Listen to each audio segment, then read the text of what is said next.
Friends, welcome back to my channel knowledge gain by Pooja. और आज जानेंगे NRA CET 2020 आखिर है क्या। तो केंद्रीय मंत्रिमंडल मीन्स यूनियन कैबिनेट ने एक ऐतिहासिक निर्णय लिया है और NRA की स्थापना को मंजूरी दे दी है। असल में NRA की स्थापना विभिन्न एग्ज़ाम टेस्टिंग एजेंसीज जैसे IBPS, SSC और रेलवे की स्क्रीनिंग प्रक्रिया को कारगर बनाने के लिए लिया गया है। इस घोषणा के बाद से ही उम्मीदवारों के मन में NRA और CET संबंधित बहुत से प्रश्न उठ रहे हैं। तो जानते हैं कि आखिर क्या है। सबसे पहले जानते हैं कि what is NRA। NRA is nothing but national recruitment agency. It means that इससे विभिन्न एग्ज़ाम टेस्टिंग एजेंसीज़ की भर्ती प्रक्रिया को कारगर बनाने के लिए स्थापित किया गया है। और इसकी ज़रूरत क्यों पड़ी?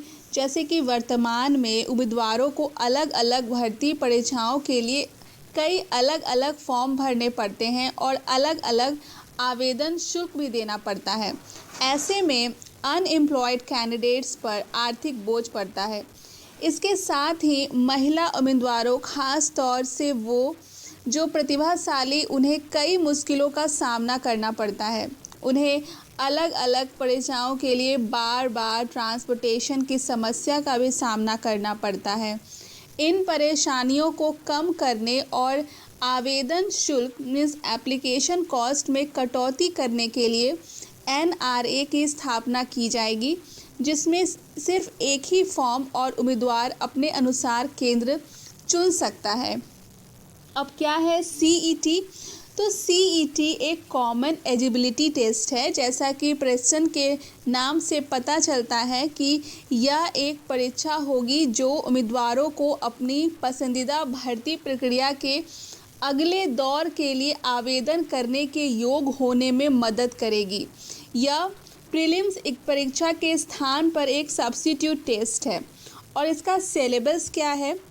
तो CET के सिलेबस को अभी तक तो जारी नहीं किया गया है, लेकिन पाठ्यक्रम तो सभी के लिए समान ही होगा। और यह उम्मीद की जाती है कि सभी प्रशिक्षण एजेंसियों जैसे कि SSC, IBPS और रेलवे आदि की परीक्षा पैटर्न को शामिल करेगा। मीन्स उम्मीद की जा रही है कि इसमें भी 4 सेक्शंस होंगे, जैसे reasoning ability, English language, quantitative aptitude और जनरल अवेयरनेस।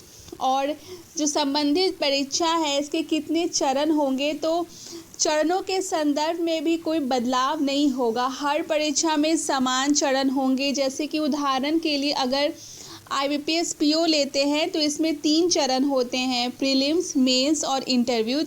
तो आगे भी 3 ही चरण होंगे। अभी इस पर स्पष्ट नहीं किया गया है, लेकिन यही माना जा रहा है।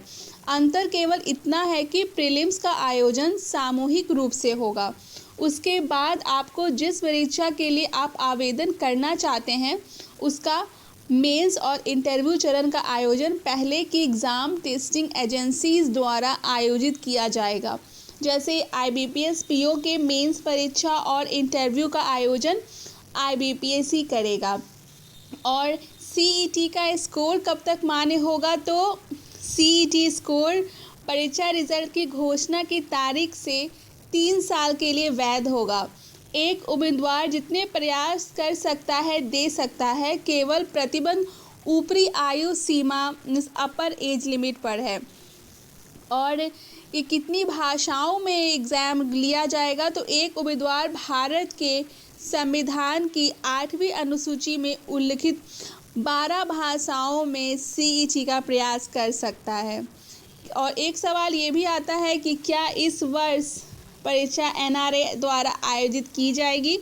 तो जिन परीक्षाओं की अधिसूचना पहले ही जारी हो चुकी है उन्हें हमेशा की तरह आयोजित किया जाएगा। और अभी NRA की स्थापना भी की जाएगी, जिसमें थोड़ा समय लगेगा। और इसके लिए हम अगले वर्ष की परीक्षा NRA द्वारा आयोजित करने की उम्मीद कर सकते हैं, मतलब 2021 में। अभी तो 2020 से 21 में ये ज़रूर होगा NRA एग्ज़ाम, लेकिन इस वर्ष सभी परीक्षाएं संबंधित एग्ज़ाम टेस्टिंग एजेंसीज़ द्वारा ही आयोजित की जाएगी। धन्यवाद।